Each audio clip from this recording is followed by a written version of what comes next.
Fala meu povo, hoje quinta-feira, sejam bem-vindos a mais um vídeo aqui no meu Bahia. E no vídeo de hoje vamos falar mais sobre janela de transferências. Muita gente me perguntando a respeito desse assunto lá no nosso Instagram, na nossa comunidade. Muita gente me fazendo perguntas, já que eu não faço live por aqui. Vitor, o Bahia ainda vai contratar? Vitor, o Bahia pode ainda contratar mais algum jogador? Saídas, como está a situação do David Duarte, Marcos Vitor? Vou explicar tudo isso para vocês no vídeo de hoje. Vamos atualizar, colocar tudo em dia em relação ao mercado de transferências do Bahia. Afinal, faltam praticamente 10 dias ou mais disso para a janela acabar. Acaba no dia 2 de setembro e a gente vai atualizar agora no vídeo de hoje. Então já conto muito com o teu like no início desse vídeo. É muito importante mesmo que você deixe teu like aqui para ajudar o canal e também o nome do Esporte Clube Bahia. E eu peço que você se inscreva no nosso canal para você, torcedor, não perder nenhum conteúdo aqui. Sempre que sair vai ser o primeiro a ser notificado. Eu vejo que muita gente que assiste aqui ainda não é inscrito, então ó, confere aí. Conto muito com o teu apoio, conto muito com tua ajuda, um canal humilde que a gente traz notícias aqui relacionadas ao Bahia, pra gente poder chegar a 6 mil inscritos. Meu nome é José Victor, pra quem ainda não me conhece,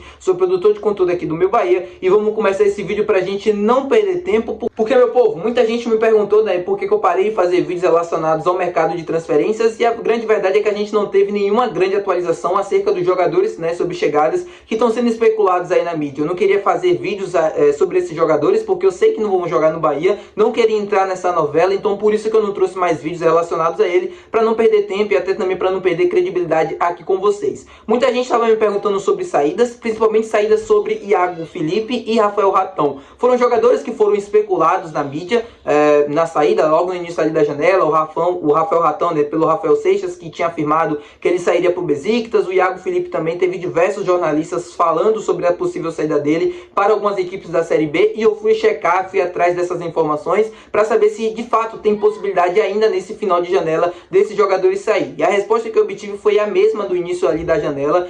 O Iago Felipe recebeu sondagens, por exemplo, de algumas equipes da Série B, mas nada muito formal, nada muito robusto, concreto, que chegasse a formalizar uma proposta e fizesse com que ele saísse do Bahia. Nesse momento, o Iago não tem nenhuma proposta em mãos, juntamente com o Bahia também, nada muito formal para liberar o jogador por empréstimo, por exemplo, e a tendência até o final aí dessa janela é de que isso não aconteça, de que não chegue nada e de que ele possa permanecer no Bahia até o final de 2024. Pelo menos essa é a expectativa da diretoria e do staff do jogador também. Se alguma coisa mudar até o final da janela, e isso pode acontecer, porque a gente sabe como é o futebol brasileiro, eu sempre vou informar para vocês e sempre vou tentar checar também. Mas hoje, 22 de agosto, ele não tem nada formal, nada robusto em mão para poder deixar o Bahia nos próximos dias. Mas, lembrando, pode mudar.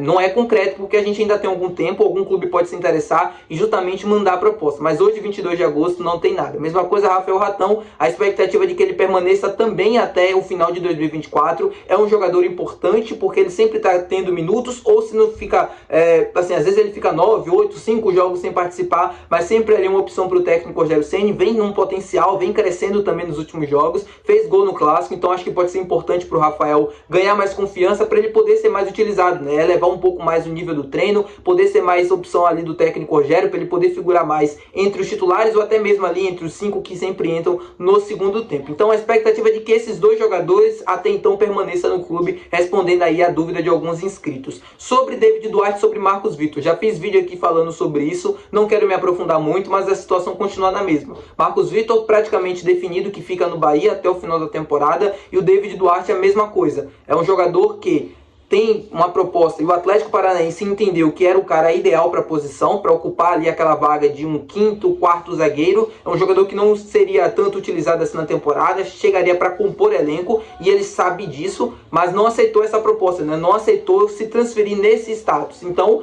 a expectativa dele dentro do clube, também dentro do Bahia, é de que ele permaneça até o final da temporada, se não aparecer nada melhor. A mesma coisa o Marcos Vitor, estava tudo certo entre o staff, entre ele e o Ceará, quando foram levar essa proposta para o Bahia, quando foi realmente decidir sobre esse assunto, o Cadu Santoro barrou essa saída dele, e ele vai permanecer no clube até então, se não aparecer nada melhor, nada que agrade a diretoria do Bahia. A mesma coisa a situação do David Duarte. Todos esses jogadores que eu falei para vocês, ativos do clube, têm contrato com o Bahia de 1, 2, 3, 4 anos, aí a depender do jogador, mas todos em contrato indefinitivo, todos foram aquisições pelo clube e óbvio, o Bahia, né, junto com o Grupo City, com toda a expertise que tem para não perder dinheiro, né, literalmente, saber investir e saber também como negociar esses atletas para o clube não ficar no prejuízo. Então, vamos aguardar mais informações aí até o final da janela para a gente poder ter uma definição sobre esses jogadores. A chegada de novos reforços, muita gente perguntando, muita gente falando sobre chegada de meio-campista, de atacante, de lateral, de enfim, de muitas posições.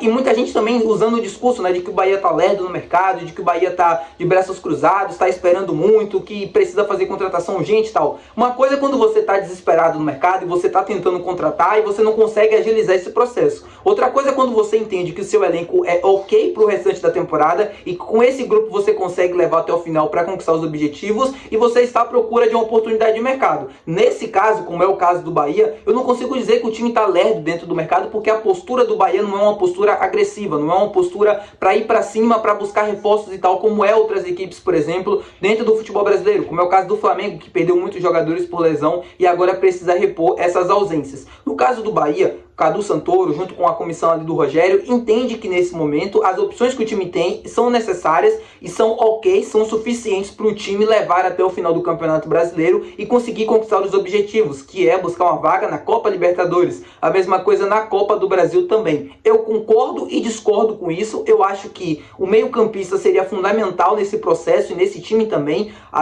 Você precisa ter opções de qualidade, precisa ter opções técnicas também para você poder jogar e desenvolver o jogo. Se a gente não tem o Everton Ribeiro, por exemplo, entra o Carlos Depena, mas se algum desses jogadores não estiver disponível, o Iago precisa entrar. E como eu sempre falo, com todo o respeito ao profissional, mas tecnicamente falando, não é um jogador para estar jogando, não é um jogador que tecnicamente consegue entregar um alto nível que nesse momento a gente precisa para a posição que a gente ocupa na tabela. A mesma coisa a zaga, por exemplo, se o Canu não joga, o Vitor Cuesta tudo bem, quando consegue entrar e consegue estar jogando perfeitamente saudável, ele consegue entregar sim um nível de qualidade ok, suficiente. Mas mesmo assim, a gente tem o Vitor Hugo, tem o David Duarte e o Marcos Vitor que não joga, mas são atletas que não passam confiança nesse momento. Então, nesse momento, eu acho que seria necessário as contratações dessas duas peças. Mas, por um outro lado, eu entendo também que o elenco do Bahia não é um elenco ruim, não é um elenco que necessita urgentemente de reforços, que senão vai acontecer alguma coisa muito grave, esse time vai começar a decair muito no Campeonato Brasileiro.